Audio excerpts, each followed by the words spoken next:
Je suis Marie, bienvenue sur Terre de Cocktail TV. Nous sommes d'accord, un cocktail, c'est ça.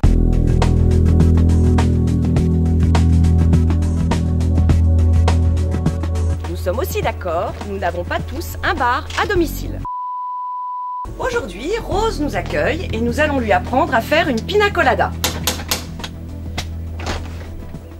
Bonjour! Bonjour Marie! Entrez! Merci! Je vais te montrer où je reçois mes amis et mes invités habituellement. Donc ça se situe ici, voilà, dans le salon. D'accord. La préparation du cocktail fait partie intégrante du cocktail. La pina colada se fait au blender, ça fait beaucoup de bruit. On va le préparer en cuisine. Comme tout sera préparé à l'avance, les ingrédients, ça ne va pas te prendre beaucoup de temps. Et tu viendras le servir ici devant tes invités. Pour la pina colada, nous allons avoir besoin de rhum, du jus d'ananas, de la crème de coco. Vraiment de la crème, hein, parce qu'il faut que ça soit quelque chose qui soit assez épais. Sachant que la crème, quand tu ouvres la boîte, elle est figée. Donc tu fais tremper ton pot dans un peu d'eau chaude, de façon à ce qu'elle soit un petit peu plus liquide. Un petit peu de crème fraîche, c'est optionnel, mais c'est bien, ça va la rendre un peu plus onctueuse. De la glace pilée et un blender. Soit tu as ce qu'on appelle un broyeur de glace, qui est très pratique. Tout le monde n'a pas ça à la maison. Donc système D, très facile à utiliser. Des glaçons dans un torchon propre. Voilà. Un pilon, si tu as, toi tu as un outil comme ça qui est encore mieux. Et tu vas faire ta glace pilée. On entend bien.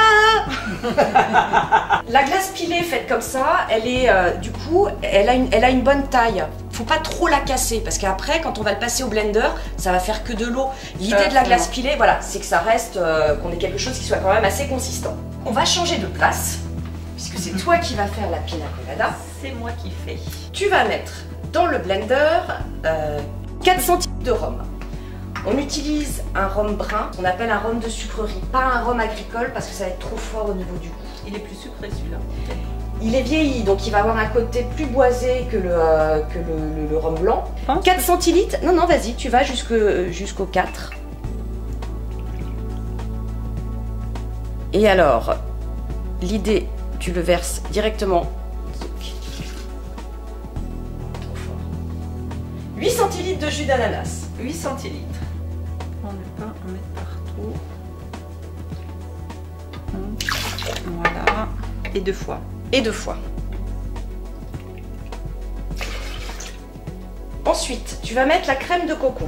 Alors, la crème de coco, il faut en mettre 5 centilitres. Donc, tu peux te servir également du doseur, puisque là, elle a été quand même un petit peu, voilà, elle a été liquidifiée. Donc, parce que là, je ne vais pas savoir pour être sûr la quantité. L'importance de mettre les quantités, les bonnes quantités, c'est d'avoir un bon équilibre entre chaque ingrédient. Il ne faut pas que la noix de coco passe par-dessus la saveur de l'ananas et inversement. Et comme c'est des goûts qui sont forts, les deux, il ne faut pas qu'il y en ait trop, que ça soit bien proportionnel. Ça va être un peu plus difficile à verser, je pense. Oh, bah, je peux m'aider la cuillère. Oui. Pour l'onctuosité, on va rajouter juste une petite cuillère de crème fraîche épaisse. Ouais, c'est bon. Donc là, on a tous nos ingrédients, c'est prêt, il n'y a plus qu'à rajouter la glace pilée. En glace pilée, tu mets la même quantité, à peu près, que ce que tu as mis de liquide. Donc tu vois, alors là c'est pas au millimètre près, hein, mais voilà, grosso modo, tu vois, il y a ça de jus, donc tu mets à peu près la même quantité de glace pilée. Tu refermes. Sur ce blender là, il y a 2 vitesses. Tu vas le faire partir sur la vitesse 1, et puis à un moment, tu vas voir, tu vas passer sur la vitesse 2 pour que ça soit plus émulsionné. Hein. D'accord, donc pour l'instant... Donc il est, voilà, vas-y.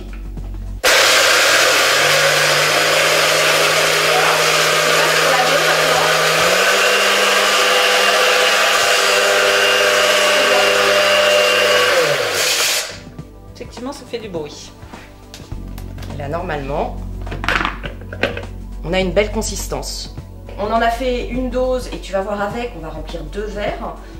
Tu peux le remplir et là, tu vas pouvoir faire plein de verres. On va retourner au salon avec les invités. Et tu vas pouvoir le verser directement. Tu vas commencer par en remplir un, ensuite l'autre.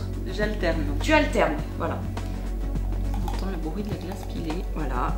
Et comme ça, de façon à pouvoir faire des doses équivalentes. Comme ça, ton cocktail, il est prêt. À la paille.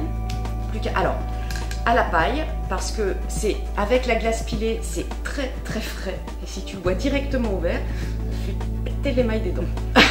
Donc ça se boit à la paille. Si à la maison, tu n'as pas de l'ananas, de la crème de coco, il existe des petits sachets qui s'appellent des Funking qui sont tout prêts. Le principe, il n'y a plus qu'à rajouter l'alcool. Pour faire celui-ci, on va le faire au shaker. Donc là, en l'occurrence, tu le fais directement avec tes invités. On va verser dans le shaker la préparation. On met la même quantité d'alcool.